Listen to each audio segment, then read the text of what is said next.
뉴스쇼 화요일의 코너입니다. 라디오 재판정.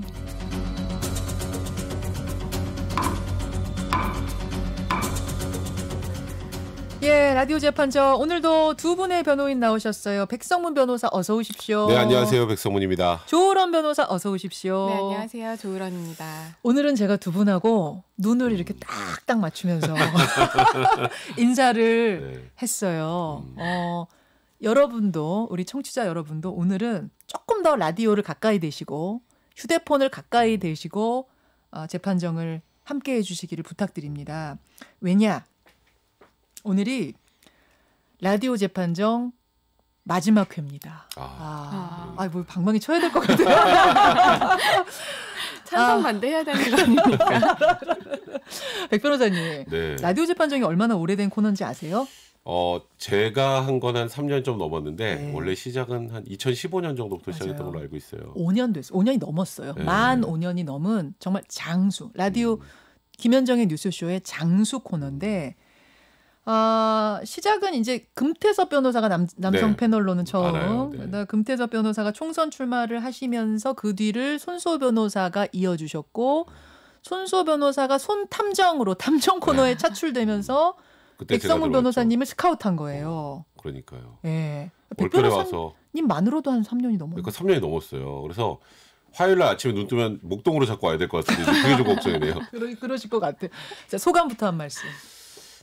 저 주변에서 사람들이 물어볼 때 저 방송 여러 개 하니까 네. 제일 많이 얘기를 하는 게 이거예요, 진짜로.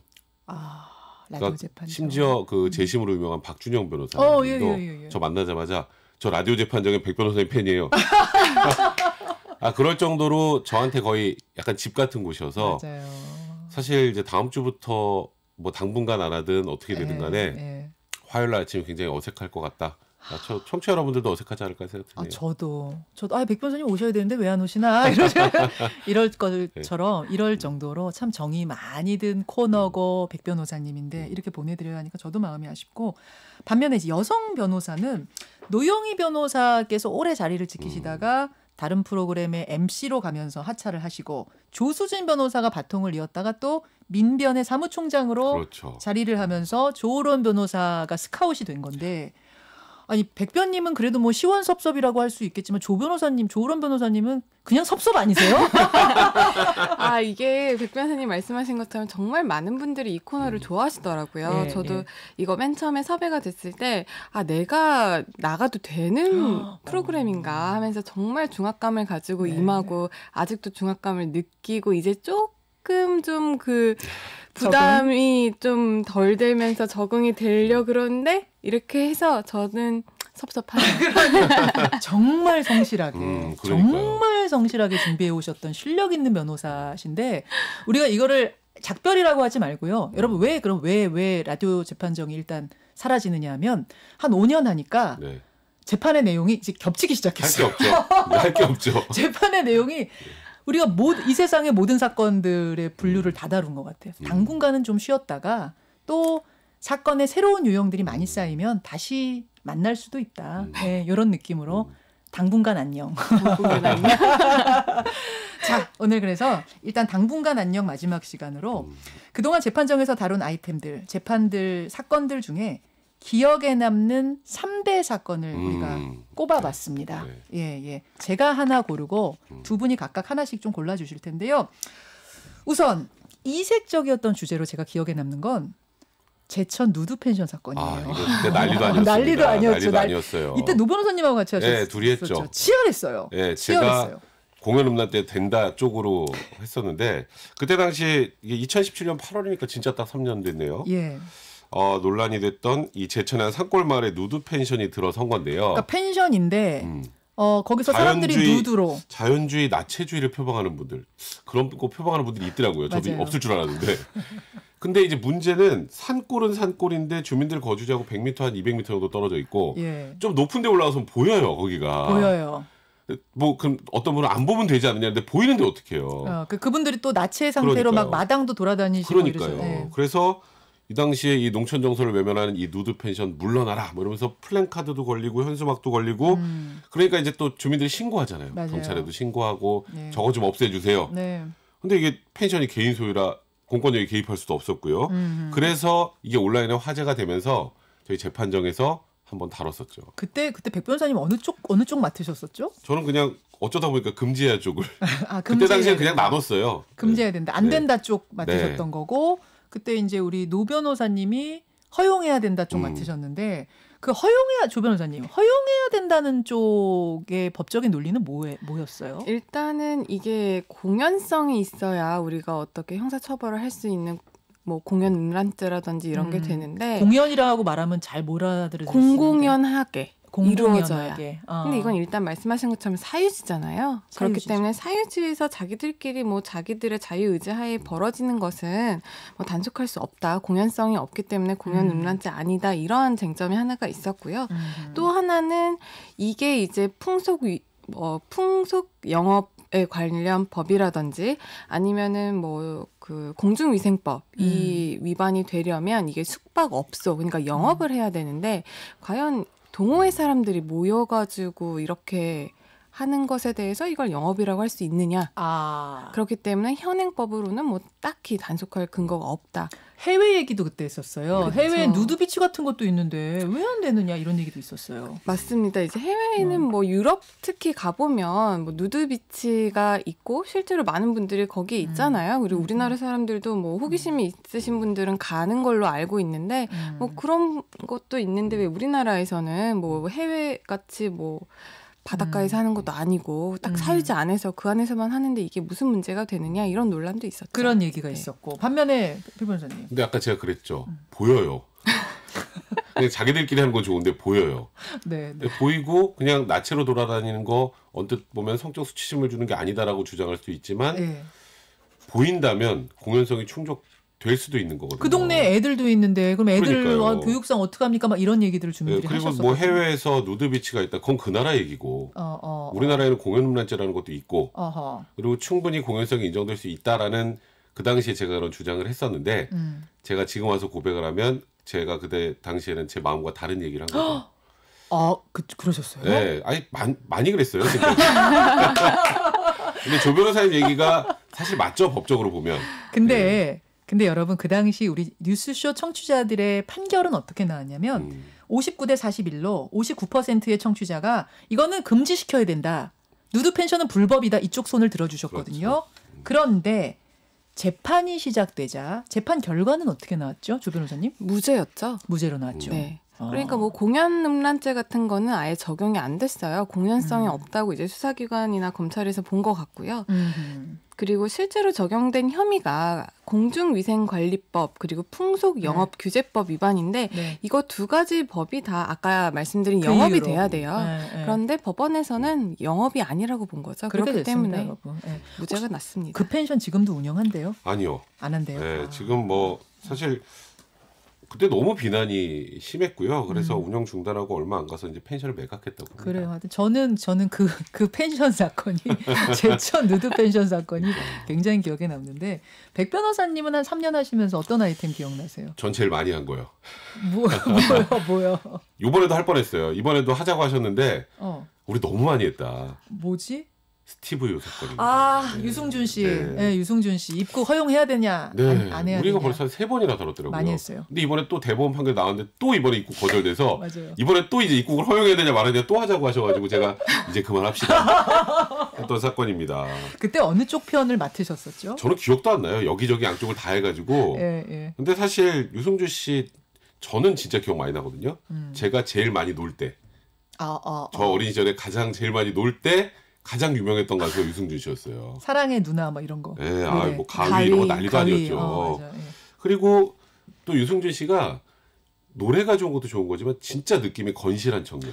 완전 바른 생활 청년의 전형이었지. 아마 저희가 우스갯소리로 그때 뭐 국적 포기하고 이런 논란이 없었다면 우리나라 지금 예능의 원탑이 유승준 씨지 않을까라는 얘기를 할 정도였어요. 그렇게 바른 생활 이미지가 강했기 때문에 사실은 배신감도 더 컸고 그게 이렇게까지 오래 가는 거 아닙니까? 맞아요. 군대 간다고 이제 본인은 아니라고 했지만 본인은 자기는 그런 취지로 한 게 아닌데 기사가 그렇게 났다고 했지만 국민들은 아니 군대 간다면서 근데 미국을 가 군대가 안 가고 이제 이러면서 유승준 씨에 대해서 입국을 금지해야 된다라는 여론이 형성이 됐었고 입국 금지가 돼버린 거죠. 그리고 그게 오래 흘렀습니다. 그게 이제 한참 흘러서 우리 법원에서 조 변호사님, 일단 법원에서는 이제 들어오게 해야 금지하는 거는 뭐 어떻다라고 결론이 났었던 거 아니에요? 근데 왜 또 금지가 된 거예요? 이제 금지 처분을 한 거, 그러니까 비자를 안 내준 것에 대해서 이 비자를 안 내준 절차상에 어떤 하자가 있다라고 본 거지, 그 비자를 꼭 내줘라라고 법원이 했던 건 아니에요. 한번 살펴보라라고 했던 거죠. 그게 헷갈리더라고요. 네. 지난번 대법원 판결이 그럼 유승준 씨는 들어와도 된다는 소린가로 많이들 이해하셨는데 딱 그건 아니라면서요? 그건 아니죠. 이제 그 당시에 대법원 판결이 행정소송이었어요. 예. 그러니까 비자를 신청을 했는데 네. 비자 신청을 거부를 하니까 이 거부가 위법하다라고 이제 그러니까 취소 소송을 낸 거고, 법원에서는 그러면은 비자를 거부를 하려면 우리나라 법에 의한 절차를 따라야 되고 또 실체적인 내용도 부합을 해야 되는데 그 절차를 따르는 거에 있어서 그 외교부가 어떤 자체적인 판단에 의해서 한 게 아니라 그냥 단순히 뭐 거의 20년 전에 있었던 그 법무부 입국 금지를 그냥 단순히 따라서 한 거다. 그렇기 때문에 절차상의 하자가 있기 때문에 그 부분이 위법하다고 한 거예요. 그러니 다시 생각해봐라, 검토해봐라지 네. 비자를 줘라 마라 이런 판결은 아니라는 거죠. 그러니까 과거의 법무부 결정을 기계적으로 따랐던 것이 잘못된 것이다라는 거였거든요. 그래서 제가 그때 그 판결이 나와도 유승준 씨는 입국 못할 가능성이 많아요라는 얘기를 해드렸어요. 그러셨어요. 맞아요. 근데 이번 소송은 진짜 입국 하느냐 마느냐의 문제의 소송입니다. 이번에 새로 건 거. 이번 소송은. 새로 건 거. 왜냐하면 대법원에서 그랬잖아요. 아니 당신들이 한번 꼼꼼히 따져봐. 옛날 그 말 그대로 따르지 말고 그랬더니 네 알겠습니다. 그래서 꼼꼼히 따져서 입국 금지를 했거든요. LA 영사관이. 네, 그렇죠. 이제 이 실체적인 문제. 당신은 들어오면 사실 뭐 우리 네. 군인들의 사기 문제도 있고 여러 가지가 있는데 이제 이런 공공의 이익을 위해서 당신은 안 들어오는 게 맞아라고 이제 사유를 줬단 말이에요. 이제 이 사유가 맞느냐 맞지 않느냐가 이번 소송입니다. 그렇군요. 이제부터 벌어지는 그 소송에 이 진짜 들어오느냐 마느냐의 소송이다. 결승전이라고 하죠. 제가 보통. 결승전이다. 사실 이 문제로는 재판정에 올릴 때마다 압도적으로 아직 입국할 때 안 됐습니다. 입국 금지 쪽에 손을 우리 청취자들은 들어주셨는데 이번엔 어떻게 나올지 모르겠어요. 또 새로 하면. 지금 한 5분밖에 안 남았지만 여러분 좀 보내주시겠어요? 지금 생각은 어떠신지 보내주시고요. 또 기억에 남는 사건, 조 변호사님이 하나 골라주세요. 제가 했었던 사건인데 이건 최근에 법원에서도 어떤 합의가 이루어졌다라는 소식이 알려진 사건이에요. 뭐죠? 그 에르메스 눈알 가방. 에르메스 디자인에다가 눈알 그린 그 네. 우리나라 회사가 만든 가방. 그쵸. 이게 이제 저작권에 위배가 되느냐 안 되느냐. 저작권 위반은 아니었고요. 아니죠. 부정경쟁 행위 그렇지. 관련해서 부정경쟁 방지법 위반이냐 아니냐 이 논란이었습니다. 네. 그 당시에 이제 저는 이게 부정경쟁 행위다. 그러니까 저작권 위반은 당연히 아니지만 부정경쟁 행위다. 이거는 이제 표절이냐 뭐 아니냐 이 수준을 넘어서 그 다른 사람이나 기업의 투자나 어떤 노력으로 만들어진 성과를 내가 무단으로 차용을 하고 도용을 하면 이게 부정경쟁 방지법 위반인 거거든요. 그래서 사실 에르메스가 우리나라 기업을 그러니까 우리나라 중소기업을 네. 상대로 소송을 했죠. 네. 그런데 결론적으로는 이게 법원에서 양사가 합의에 이르렀다고 합니다. 근데 구체적으로 어떻게 합의가 이루어졌는지는 밝히지 않고 있어요. 아직까지. 합의로 그냥 끝났어요. 근데 저는 지금 제가 저작권이라고 말을 했던 이유도 어쨌든 디자인이 눈알 빼고는 나머지가 다 똑같았기 때문에 저작권이 아닌가라는 뭐 저 같은 네. 법으로 문외한들은 그런 생각이 들었는데 왜 저작권은 아니었던 거예요? 저작권이라는 건 우리가 이제 쉽게 말해서 어문 저작권, 글, 그다음에 뭐 노래, 네. 뭐 이런 것들이고요. 사상이 표현된 것들이고 이런 디자인과 관련해서는 저작권 문제가 아니에요. 그래요? 아니면 상표가 있으면 상표권 문제가 되는 거고요. 이제 그러다 보니까 뭐 최근에 이런 것도 있잖아요. 뭐 아시겠지만 그 백종원 씨가 한 포항의 네. 한 식당에 가서 네. 야 이거다. 덥죽인가 뭐 이름이 그렇죠. 네. 원래 우리가 덮밥은 많이 먹잖아요. 네네. 덮죽이라는 거 우리가 먹어본 적이 없는데 그 사장님이 정말 열심히 노력해가지고 덮죽이라는 걸 만들어냈는데 그걸 넙죽 다른 데서 썼죠. 그러니까 TV의 백종원 씨 프로그램에서 네. 나온 레시피를 그러니까 뭐라 그래야 되죠? 그 요리 방법을 네. 다른 회사가 갖다 쓴 거예요. 그냥 썼어요. 이름도 똑같아요. 덮죽. 근데 이게 법적으로 문제가 없다면서요? 이게요.